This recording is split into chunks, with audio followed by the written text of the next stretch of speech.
એવા વિવિધ ક્ષેત્રમાં રામદેવજી આવ્યા પછીના મંડપની વ્યવસ્થા દરેક ઠેકાણે મળી અને રામદેવજીના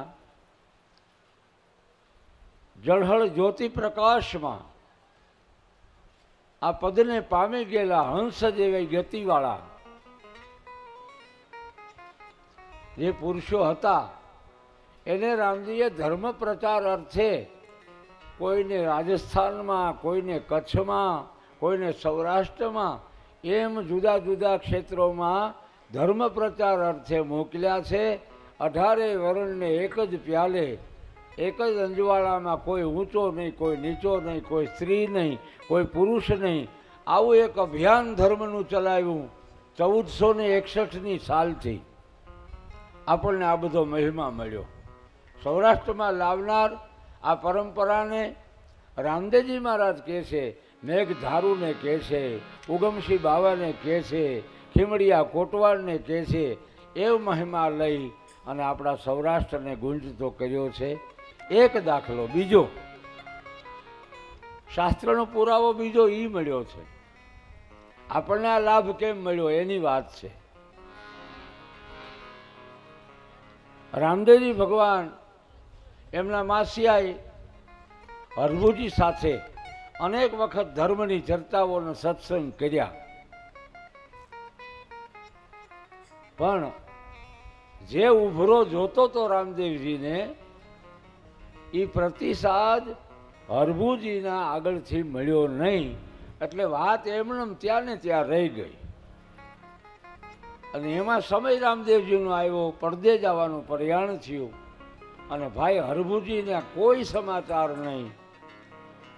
પિતા અજમલજીને પણ રામદેવજીએ જાણ કરી, પિતાજી મારો સમય થઈ ગયો છે, એટલે આ ધર્મ કાર્ય અને ધર્મ કાર્ય જે કરવાના હતા એ તમામ પરગણામાં પાઠ ઉપાસનાને ફરીથી જાગૃત કર્યા છે.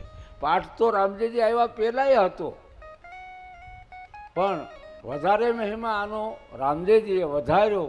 એટલે આપણે રામદેવજીનો પાઠ કરવા માંડ્યા અને કહેવા માંડ્યા.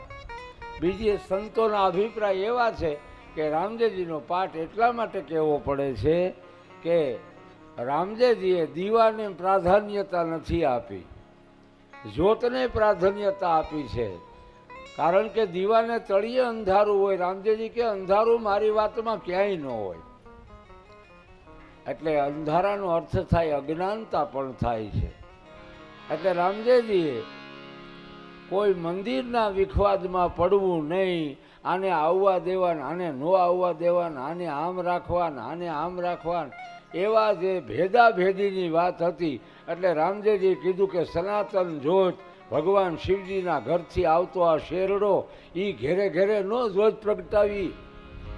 એટલે ઘેરે ઘેરે જ્યોત, અને ઘેરે ઘેરે જ્યોત પ્રગટાવી એટલું જ નહીં, જેની ઘેરે જ્યોત પ્રગટાવી એના હૃદયમાં હોતે જ્યોતું પ્રગટી ગઈ.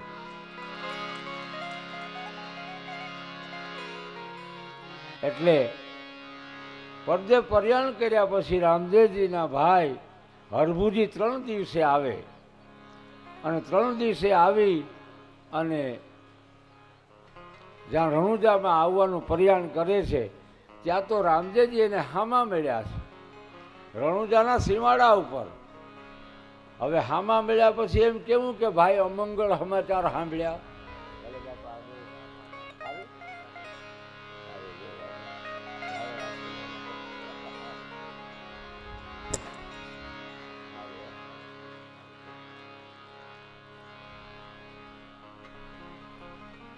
એટલે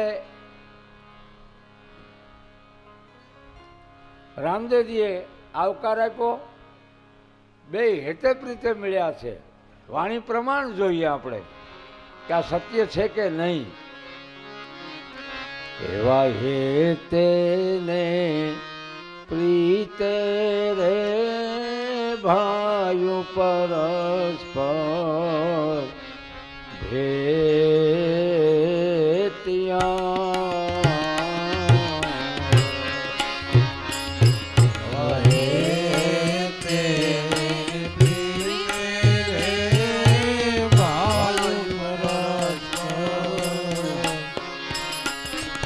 Yeah.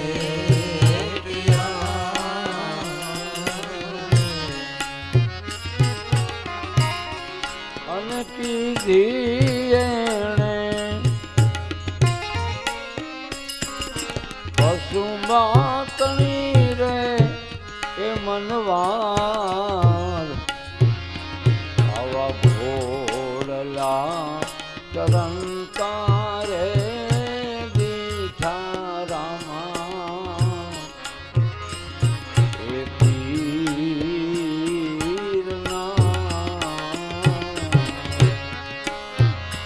આવા ભોળલા ચરંતા રે દીઠા રામા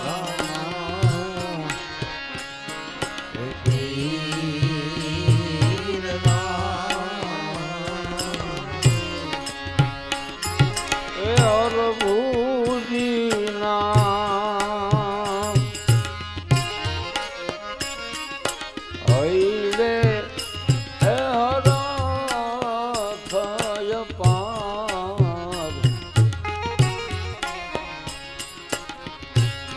હવે હામાં બેઠા છે અરભુજી ને રામદેવજી ભાવથી મળ્યા છે અને કેવું કેમ કે ભાઈ અમંગળ સમાચાર સાંભળ્યા અને હું આવ્યો બોલી શક્યા નહીં. રામદેવજી કે છે ભાઈ મારા મનમાં કેદીનો વિચાર હતો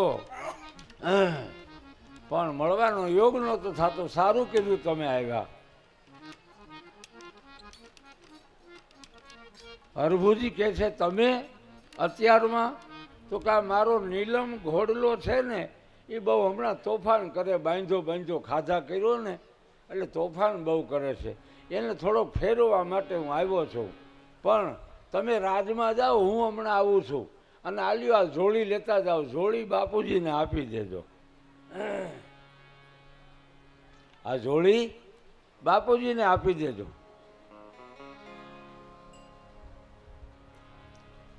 એ જોડીમાં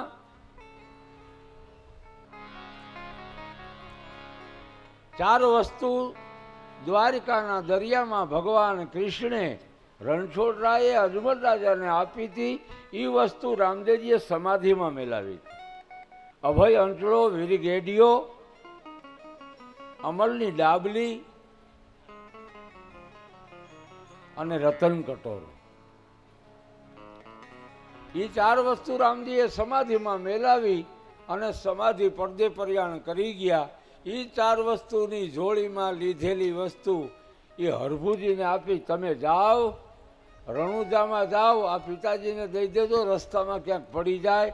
આ હું હમણાં ઘોડલાને ફેરવીને આવું છું. આવું કહીને બાપા અદૃશ્ય થઈ ગયા. આ બાજુ રણુજામાં ચારેય બાજુ કાળી ધજા ફરકે, કાળા વાવટા, કાળા માટલે બેનો પાણી ભરે. આ દ્રશ્ય જોયું એટલે હરભુજીના મનમાં વિચાર આવ્યો કે આ ન બનવાનું કંઈક બન્યું લાગે. સમાચાર મેળવ્યા. અરે ભાઈ તમને ખબર નથી, રામદેવજી પડદે ગયા ને 3 દિવસ થઈ ગયા. આજ તમે આવ્યા, તમને સમાચાર મોકલ્યા હતા. હરભુજી કે છે યોગ નહીં હોય મળવાનો. પણ બન્યું કેમ? તો કાંઈ નહીં, નિર્ણય લીધો. રામદેવજી કહે છે કે મારું પરદે જવાનું પ્રયાણ થઈ ગયું. જ્યાં રાજ દરબારમાં આવ્યા હતા તો અજમલજી માથા પછાડે. તમામ શાંત વાતાવરણ છે, ઉદાસીન છે, ગંભીર વાતાવરણમાં હરભુજીની બુદ્ધિ અટકી ગઈ.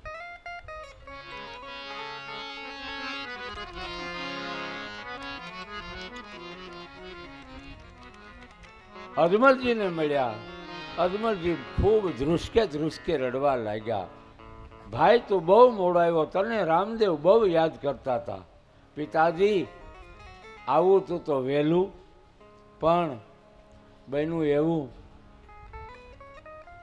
કે મારા મગજમાં આ વાત તો નીકળી જ ગઈ કે આ સમાચાર અમંગળ છે કે મંગળ છે. એવું માની અને બધાને ભેટી પડ્યા છે. એમાં તોરા બધા આવ્યા.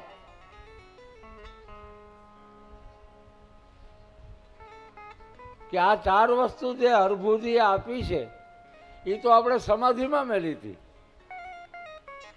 આની પાસે ક્યાંથી હોય? આ આપણને નક્કી બનાવટ કરવા આવ્યા છે. તો અમુક તુવરા એવા હતા, કારણ કે સમાજમાં કેટલી પ્રકારના માણસો હોય, એક જ કાર્યમાં બધાય મત આપતા હોય. તો 2-5 માણસો આવીને કે હાલો સમાધિ ખોદીએ, તો 5 ડાયા માણસો કે સમાધિ ખોદવાની ના પાડી, ખુદ ભગવાન શિવજી આવે તોય ન ખોલતા. આવું કહીને ગયા, હું પેઢીએ પેઢીએ પીર થઈને આવીશ, આવું વચન આપીને ગયા બાપા. તો અમુક માણસો કે આ જોડીમાંથી 4 વસ્તુ નીકળી, એ તો અજમલજી કે છે મને દ્વારિકાના દરિયામાં રણછોડરાઈએ આપી છે, આપણે આ સમાધિમાં મેળવી હતી, આની પાસે ક્યાંથી આવે? એટલે જ બાપુજી અમે કહીએ છીએ કે કોઈ અમને રોકોમાં, અમારે સમાધિ ખોદવી અને માયના નહીં. અને સમાધિ ખોદી એમાંથી જાય, જુઈ, કેવડો, ફૂલ આવી સુગંધ નીકળી, અને સુગંધની સાથે તુવરાઓને શાપ હોત મળ્યો કે જાઓ હવે પેઢીએ પેઢીએ નહીં આવું, પીર નહીં આવું વારંવાર. આવો શાપ મળ્યો.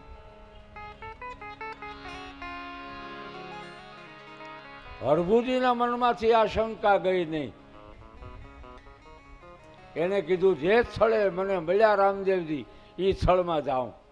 ત્યાં પાછા આવ્યા અને મંડ્યા માથા પછાડવા. 1 દી, 2 દી, 3 દી, 5-5 દિવસના જળ વિનાના રહ્યા, ખાધું પીધું નહીં, અણજળની આંખડી લીધી. અને પછી છેવટે રામદેવજીએ આકાશવાણીમાં ગેબી ગર્જનાથી કીધું, હે હરજી, એ કાલો થામા હું કોઈ દી મરતો નથી,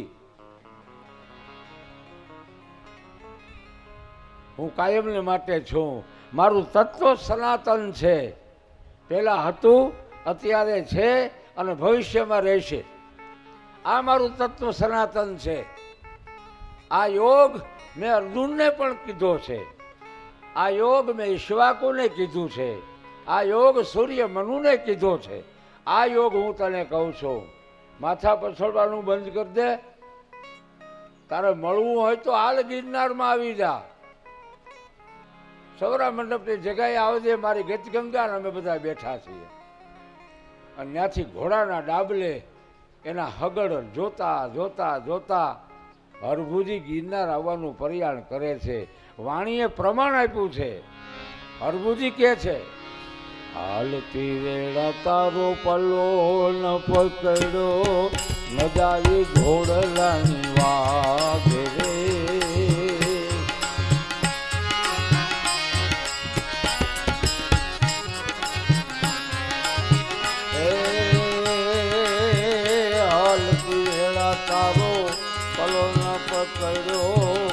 હાલતી વેળા આ રસ્તો પકડ્યો હોત, ન જાલી ઘોડલાની વાઘ, તારા ઘોડાની લગામ જાલી હોત તો હું નો જ આવવા દે. હાલતી વેળા તારો પલો ન પકડ્યો, ન જાલી ઘોડલાની વાઘ રે.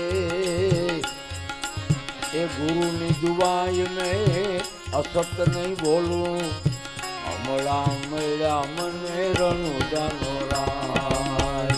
ગુરુની દુઆઈ મેં અસત બોલું, હમણાં મળ્યા મને રણુદાનો રાય. હમણાં મળ્યા મને રણુદાનો રાય. હાલતા હાલતા આવ્યા ગિરનાર. અને ગિરનાર આવ્યા પછી રામદેવજીને ભેટા. આખી ગરવી ગતગંગા બેઠી છે અને 2 ભાઈઓ મળ્યા બીજી સમાધિ ન્યા. અને એમાંથી 7 કળા નીકળી, એનો લાભ આપણે લઈએ છીએ. પહેલી કળા દેવીનાથને ભોંય દે ગઈ. આપો મેપો, આપો રતો, આપો જાદરો, આપો વિસામણ, આપો ગોરખો, આપા વિસામણ, આપા દાન, અને છેલ્લે આપા ગીગામાં આ કળા. આવી 7 કળા દુધરેજના વડલે, પરબમાં, પાળિયાદમાં, એક પીરકોટીની જગ્યાએ જુઓ, ન્યાયની કળા આદિ એમ ફૂલી ફાલી. એટલે આપણને લાભ મળ્યો છે. અહીંયા લાવનાર માણસોને કોઈ યાદ નથી કરતું. અહીંયા લાવ્યું કોણ? આપણે તો જામલા ઉજવણા કરીએ.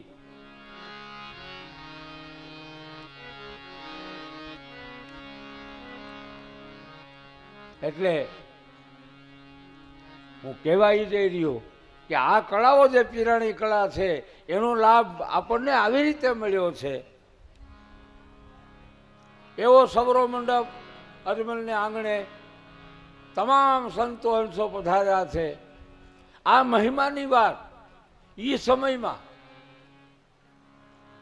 અજમલજીના સગા ભાઈ શેલારસિંહ બાબા સંન્યાસ લઈ અને ફરવા નીકળ્યા. દ્વારિકા, સોમનાથ, તુલસી શ્યામ એમ કરતા કરતા છેલ્લે જસદણની બાજુમાં આટકોટ નામના ગામે ધનજી ભગતને આંગણે રોકાણા. એને પતિ પત્નીએ ગુરુ સેવા